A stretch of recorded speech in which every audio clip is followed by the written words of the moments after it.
Hello, students. I am Pratima Bahura, Associate Professor, MS College Bikaner.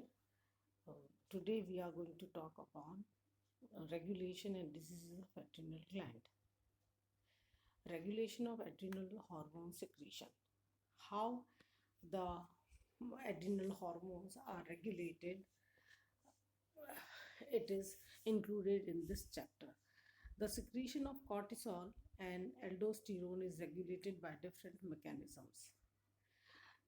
Cortisol और aldosterone के लिए अलग अलग मैकेनिज्म हैं कंट्रोल का. The secretion of cortisol is regulated by the classical hypothalamic pituitary adrenal feedback system. Cortisol का secretion जो है वो एक classical hypothalamic pituitary adrenal feedback system से रेगुलेट होता है. The major determinants that controls the secretion of cortisol is corticotropin, एड्रीनोकॉर्टिकोट्रोपिन ACTH. जो major determinant है या कंट्रोल करता है कॉर्टिसोल के सिक्रीशन को वह है एड्रीनोकॉर्टिकोट्रोपिन यानी ACTH, जो कि पिट्यूटरी से रिलीज होता है. In normal subjects there is both pulsative and diurnal secretion of corticotropin, यानी कि पल्सेटिव भी होता है और डाययूरेनल भी होता है, यानी टाइम क्लॉक के साथ में यह बदलता भी रहता है सिरकाडियन रिदम के साथ में. Which causes pulsative and diurnal secretion of cortisol, यानी पल्सेटिव और डाययूरेनल सिक्रीशन कॉर्टिसोल का होता है. Variations in the secretion of corticotropin are caused by variations in the secretion of corticotropin releasing hormone. जब corticotropin secretion वेरिएट करता है तो this cause the secretion of corticotropin releasing hormone by the hypothalamus and by the variation in serum cortisol concentrations. यानी कि blood में serum में cortisol का concentration जैसे ही कम होता है तो ACTH का सिक्रीशन जो है बढ़ता है, जो कि किस कंट्रोल में है. ACTH का secretion corticotropin releasing hormone by the hypothalamus, यानी कॉर्टिसोल का सिक्रीशन ब्लड में जैसे ही कम होगा तो हाइपोथैलेमस के द्वारा कॉर्टिकोट्रोपिन रिलीजिंग हार्मोन सिक्रीट होगा और उसके प्रभाव से ACTH का सिक्रीशन पिट्यूटरी द्वारा किया जाएगा. An increase in serum cortisol concentration inhibits the secretion of both corticotropin releasing hormone and corticotropins. तो जैसे ही सीरम कॉर्टिसोल का कंसंट्रेशन बढ़ेगा, यानी ब्लड में कॉर्टिसोल की सांद्रता बढ़ेगी, जैसे ही सांद्रता बढ़ती है तो इसके प्रभाव से कॉर्टिकोट्रोपिन रिलीजिंग हार्मोन जो कि हाइपोथैलेमस से सिक्रीट होता है वह सिक्रीशन उसका कम हो जाता है या रुक जाता है और उसके प्रभाव से कॉर्टिकोट्रोपिन यानी ACTH एड्रीनोकॉर्टिकोट्रोपिन सिक्रीशन जो पिट्यूटरी से होता है उसका सिक्रीशन स्वतः ही बंद हो जाएगा. Conversely, a decrease in serum cortisol concentration results in an increase in the secretion of corticotropin releasing hormone.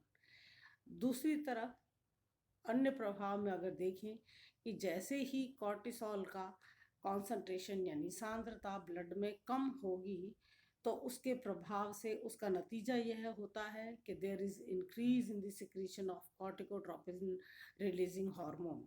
तो उसके प्रभाव से सांद्रता कम होने के प्रभाव से कॉर्टिकोट्रोपिन रिलीजिंग हार्मोन जो कि हाइपोथैलेमस से होता है उसका सिक्रीशन बढ़ जाता है और उसका नतीजा यह होता है कि कॉर्टिकोट्रोपिन्स का सिक्रीशन बढ़ जाएगा, thereby restoring the secretion of cortisol to normal concentration. और कॉर्टिकोट्रोपिन के प्रभाव से कॉर्टिसोल का सिक्रीशन एड्रिनल के द्वारा बढ़ेगा और इससे ब्लड के अंदर जो है सांद्रता नॉर्मल हो जाएगी कॉर्टिसोल की. However, if the adrenal glands are unable to respond to stimulation by corticotropin, अगर एड्रिनल ग्लैंड्स जो है कॉर्टिकोट्रोपिन के स्टिमुलेशन से अप्रभावित रहती हैं, तो decreased serum cortisol concentration will persist. तो जो है कॉर्टिसोल का जो सीरम कॉर्टिसोल है उसकी सांद्रता कम बनी रहेगी और यह लगातार कम बनी रहेगी।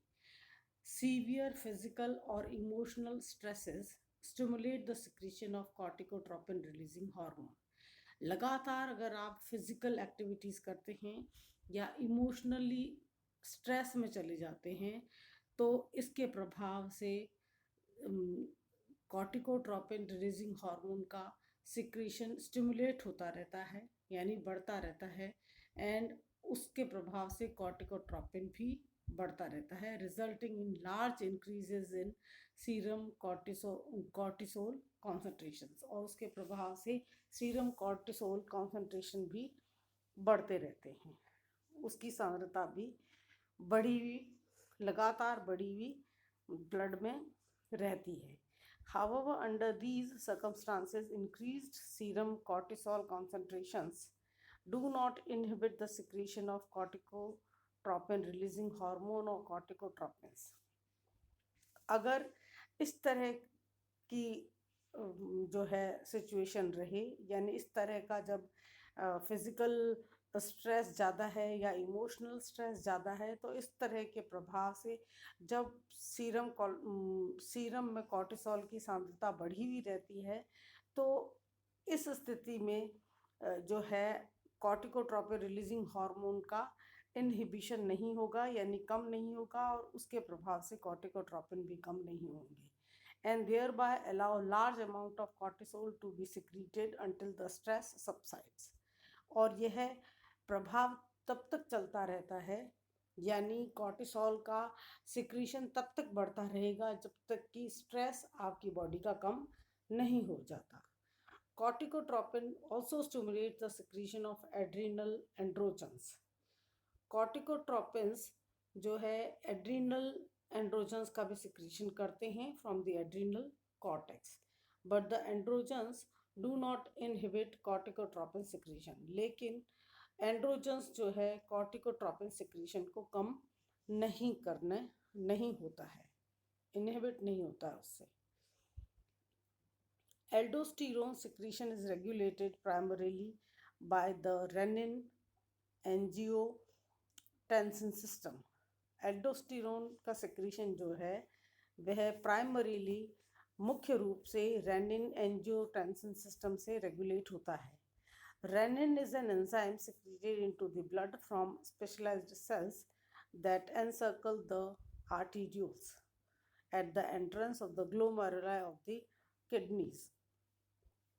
यानी रेनिन एक एंजाइम है जो कि सिक्रीटेड इनटू द ब्लड, जो कि ब्लड में सिक्रीट किया जाता है, और वह स्पेशलाइज सेल्स के द्वारा की जाती है जो कि ग्लोमेरुलाई, किडनी के अंदर जो ग्लोमेरुलाई होते हैं उनके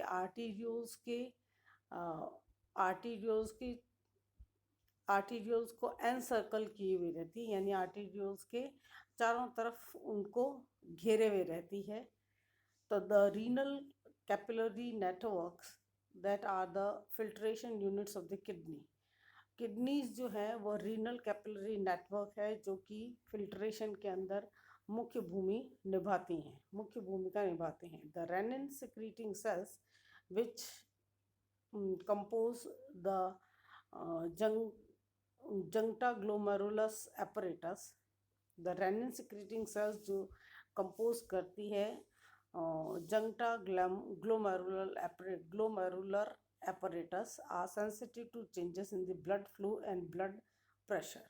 यह जो सेल्स हैं रेनिन सिक्रीटिंग सेल्स जो हैं, या जो कि रेनिन सिक्रीटिंग सेल्स जो कि जंक्टा ग्लोमेरुलर apparatus का निर्माण करती है, वह ब्लड फ्लो और ब्लड प्रेशर को देखते हुए बहुत सेंसिटिव होती है, and our primary stimulus for increased renin secretion is decreased blood flow to the kidneys. और यह इनका प्राइमरी स्टिमुलस जो है वो इंक्रीज्ड रेनिन सिक्रीशन है. अगर रेनिन सिक्रीशन बढ़ जाता है तो this decreased blood flow to the kidney. Renin secretion बढ़ेगा तो वह ब्लड फ्लो किडनी के अंदर कम होना शुरू हो जाता है.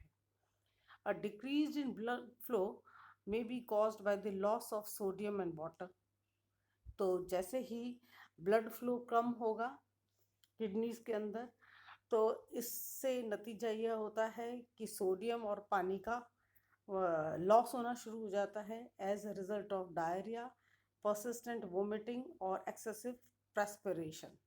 यह तीनों ही चीज़ें होती हैं. इसका नतीजा यह होता है कि ब्लड फ्लो अगर कम होगा किडनी में तो सोडियम और वाटर का बैलेंस जो है या सोडियम और वाटर की सांद्रता कम हो जाती है किडनीज के अंदर और उसका नतीजा होता है कि डायरिया होता है या परसिस्टेंट वोमिटिंग होने लगती है या एक्सेसिव प्रेस्पिरेशन यानी बहुत ज़्यादा पसीना आने लगता है. और by narrowing of a renal artery या रीनल आर्टरी जो है वो छोटी और renal artery narrowing of the renal artery यानी रीनल आर्टरी छोटी हो जाती है.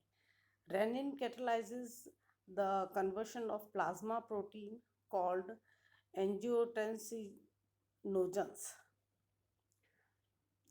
रेनिन जो है यह कैटलाइज करता है यानी एक कैटलिस्ट की तरह का कार्य करता है जो कि प्लाज्मा प्रोटीन को कन्वर्ट करने की काम आता है called angiotensinogens into a decapeptides. Plasma protein को डेकापेप्टाइड्स के अंदर चेंज करता है जो कि consisting of 10 amino acids called angiotensin.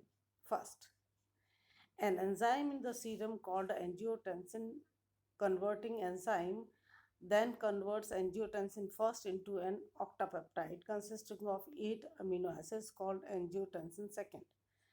तो an enzyme in the serum के अंदर जो एंजाइम है called angiotensin converting enzyme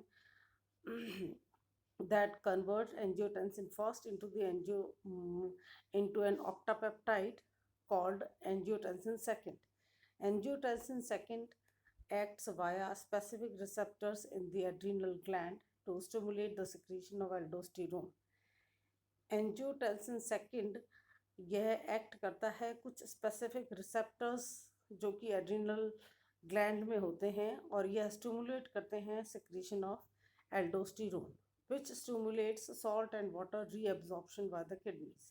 और इनका एल्डोस्टेरोन का काम है कि सॉल्ट और वाटर रीएब्जॉर्प्शन करना किडनी के द्वारा यानी किडनी जो है वो सॉल्ट और वाटर को रीएब्जॉर्ब करती है and the constriction of arterioles और आर्टीरियोल्स की कॉन्स्ट्रिक्ट कर देती है यानी छोटा कर देती है which cause an increase in blood pressure. और उसका नतीजा ये होता है कि ब्लड प्रेशर जैसे ही आर्टीरियोल्स कॉन्ट्रैक्ट होंगी तो ब्लड प्रेशर इंक्रीज हो जाएगा. Aldosterone secretion is also stimulated by high serum potassium concentrations. Aldosterone का सिक्रीशन एक दूसरे potassium high serum potassium concentration की वजह से भी होता है. हाइपर कैलीमिया जिसको कहते हैं and to a lesser extent by corticotropin. और लेकिन एल्डोस्टेरोन का सिक्रीशन तो पोटेशियम कॉन्सेंट्रेशन की वजह से ही स्टिमुलेट होता है और बहुत कम मात्रा में कॉर्टिकोट्रोपिन की वजह से होता है. एक्सेसिव एल्डोस्टेरोन प्रोडक्शन और excessive renin secretion which leads to excessive angiotensin and aldosterone production can cause high blood pressure. और एक्सेसिव एल्डोस्टेरोन अगर बन रहा है या एक्सेसिव रेनिन सिक्रीशन हो रहा है और इसका नतीजा यह होता है कि excessive angiotensin and aldosterone production बढ़ जाता है that can cause high blood pressure.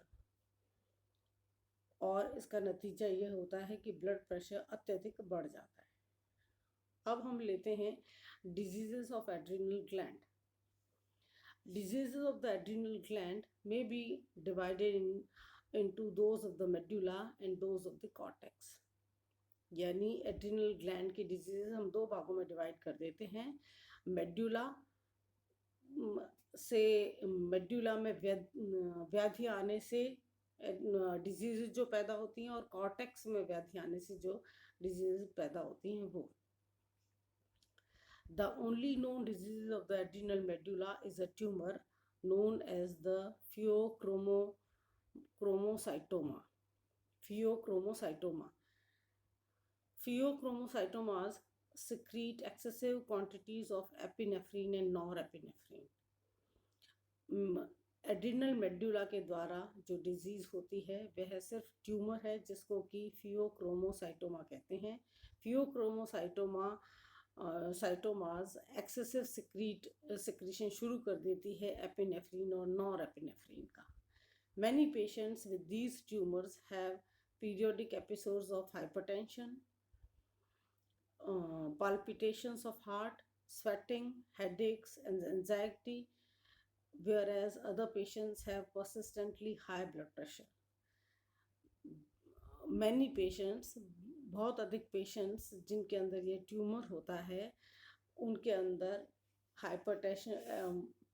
Hypertension के एपिसोड्स आते हैं, यानी हाई ब्लड प्रेशर के बार बार जो है वेग उठते हैं. पल्पिटेशन ऑफ हार्ट होता है, हार्ट का पल्पिटेशन यानी धड़कना बहुत अधिक हो जाता है. स्वेटिंग होती है बहुत अधिक, यानी पसीना बहुत अधिक निकलता है.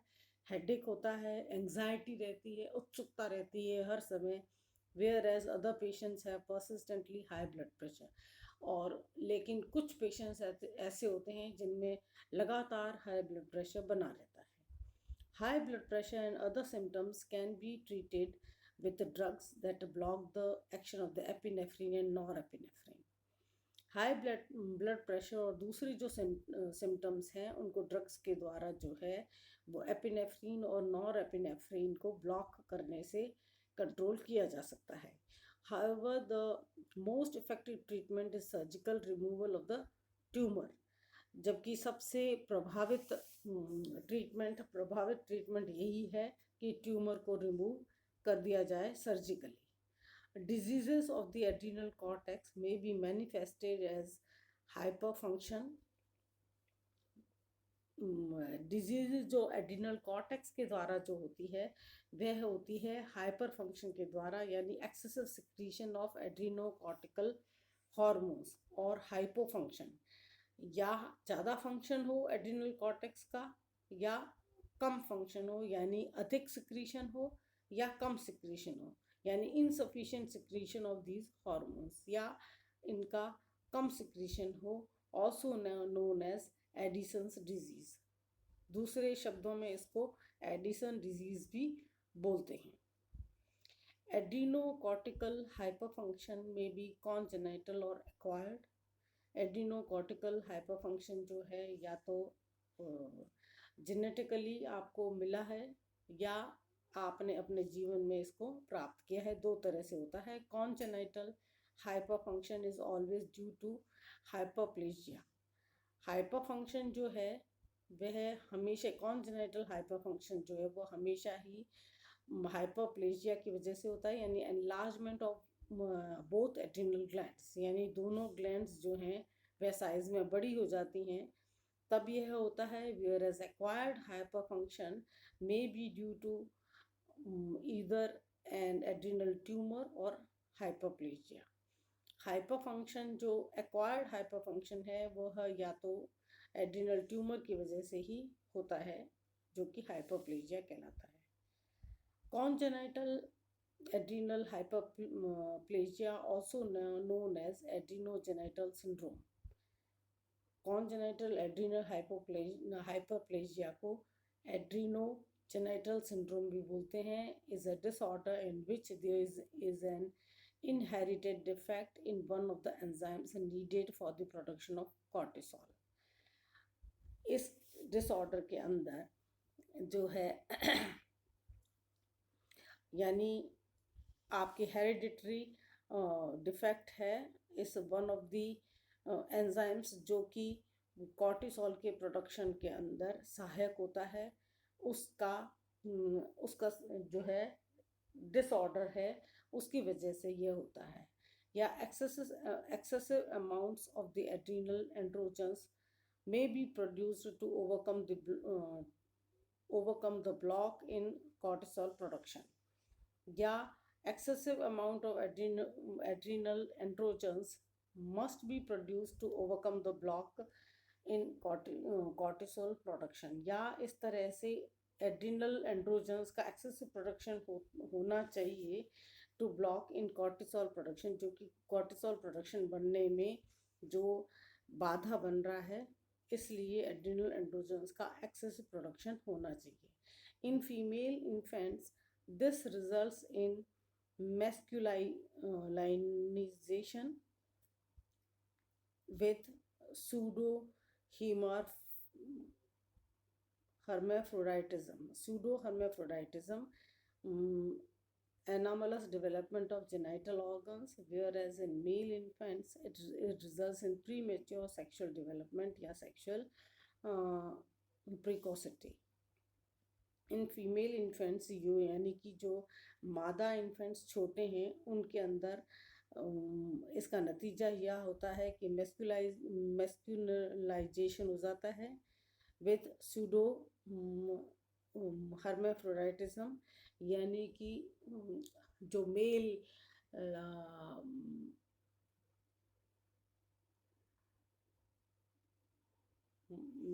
मैस्कुलाइजेशन यानी मेल के जो कैरेक्टर्स हैं वो उभर के आने लगते हैं, और या सूडो हर्मेफ्रोडाइटिज्म हो जाता है.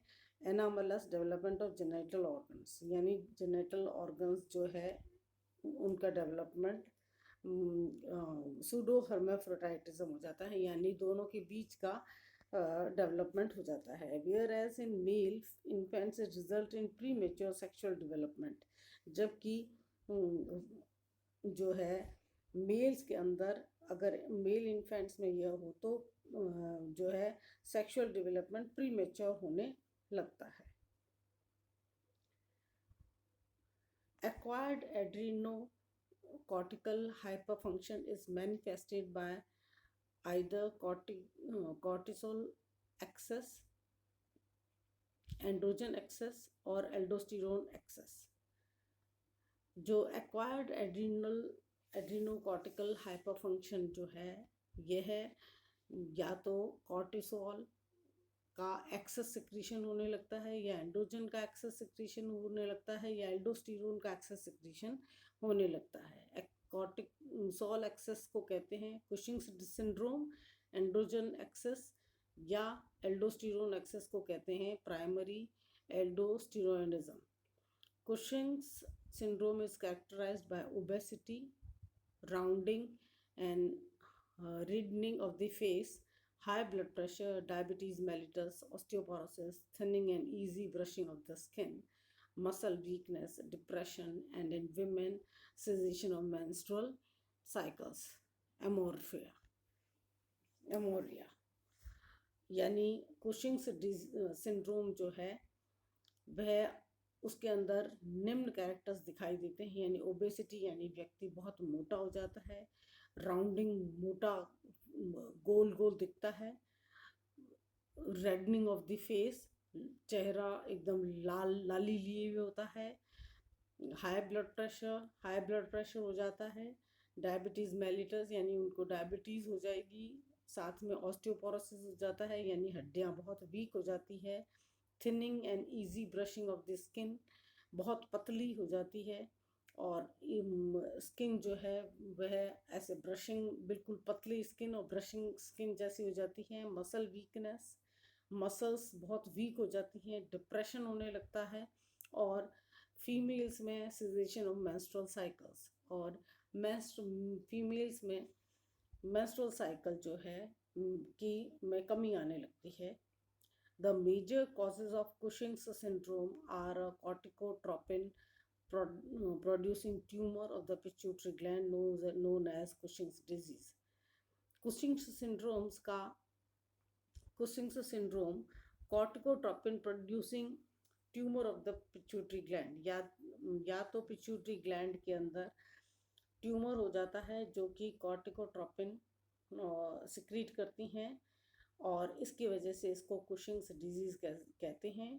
Production of corticotropin by non endocrine tumour, जो नॉन एंडोक्राइन ट्यूमर है उसके द्वारा कॉर्टिकोट्रोपिन प्रोड्यूस किए जाते हैं, और beginning of malignant adrenal tumour, या इस मैलिग्नेंट एड्रिनल ट्यूमर की शुरुआत है। All this disorders are treated mostly effectively by surgical removal of the tumor। यह सभी डिसऑर्डर जो है वह सर्जरी द्वारा जो है ट्यूमर्स को रिमूव करके इससे निजात पाया जा सकता है। Androgen excess in women is characterized by excessive hair growth on the face and other regions and ameorrhea।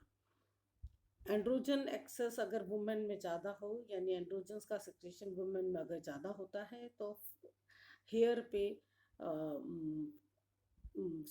Grow face पे हेयर ग्रोथ बहुत ज़्यादा हो जाती है, और दूसरे रीजन्स में भी, और साथ में एमोरिया हो जाता है, that is cessation of the menstrual cycles. In contrast androgen excess has few effects in man. Androgen excess का प्रभाव मेल्स में कम देखने को मिलता है। The major causes of adrenal androgen excess in adults are late onset of congenital adrenal hyperplasia and adrenal tumors। Major causes जो adrenal androgen excess जो एडल्ट में पाया जाता है उसका नतीजा ये होता है कि कॉन्जेनाइटल एड्रिनल हाइपोप्लेशिया हो जाता है, या एड्रिनल ट्यूमर्स की वजह से होता है। Primary aldosteronism is characterized by high blood pressure। प्राथमिक एल्डोस्टेरोनिज्म जो है, यानी एल्डोस्टेरोन जो प्राइमरी एल्डोस्टेरोन का कम सिक्रीशन होना या अत्यधिक होना, उसका नतीजा होता है high blood pressure caused by increased retention of salt and water by the kidneys. और अत्यधिक किडनी जो है अत्यधिक सॉल्ट का और वाटर का रिटेंशन करने लग जाती है, and low serum potassium concentrations, और इनके अंदर पोटेशियम सीरम कॉन्सेंट्रेशन बहुत कम हो जाता है। हाइपोकैलीमिया, यानी ब्लड के अंदर पोटेशियम का कॉन्सेंट्रेशन बहुत कम हो जाता है, caused by the excess excretion of the potassium in the urine. क्योंकि किडनी सॉल्ट और पानी को तो बहुत रिटेन करने लगती है, लेकिन पोटेशियम को यूरिन के साथ में बहने देती है। एक्सेस एक्सक्रीशन यानी उत्सर्जन जो है यूरिन में पोटेशियम का ज़्यादा होने लगता है। The symptoms and signs of the aldosterone excess include not only hypertension but also muscle weakness. दूसरे एल्डोस्टेरोन एक्सेस सिक्रीशन और सिम्टम्स जो हैं वह केवल हाइपरटेंशन ही नहीं है, बल्कि मसल वीकनेस भी होता है, cramps and increased thirst and urination, और प्यास भी बहुत ज़्यादा बढ़ जाती है, और साथ में बार बार यूरिन बहुत ज़्यादा आने लगता है। Primary aldosteronism is usually caused by the beginning adrenal tumours, adenoma, यानी एड्रिनल ट्यूमर की वजह से होता है, but some patients have hypoplasia of both adrenal glands. लेकिन कुछ पेशेंट्स के अंदर हाइपोप्लेजिया दोनों ग्लैंड्स में हो जाता है, यानी कि दोनों ग्लैंड्स साइज में बड़ी हो जाती है। Successful removal of the adrenal tumour usually results in the reduction in blood pressure and cessation of the potassium loss. अगर एड्रिनल ट्यूमर को रिमूव कर दिया जाए तो जो ब्लड प्रेशर एक्सेस था उसके अंदर रिडक्शन हो जाता है, यानी कमी आने लगती है, और पोटेशियम का जो लॉस हो रहा है यूरिन के साथ में उसमें भी कमी आने लगती है। Patients with bilateral adrenal hyperplasia are treated with anti hypertensive drugs. जिनके अंदर पेशेंट जिनमें बाइलेटरल एड्रिनल हाइपरप्लेजिया होता है, यानी दोनों ग्लैंड्स एड्रिनल ग्लैंड्स में हाइपरप्लेजिया होता है, उनको एंटी हाइपरटेंसिव ड्रग्स से ट्रीट किया जाना चाहिए। Thank you.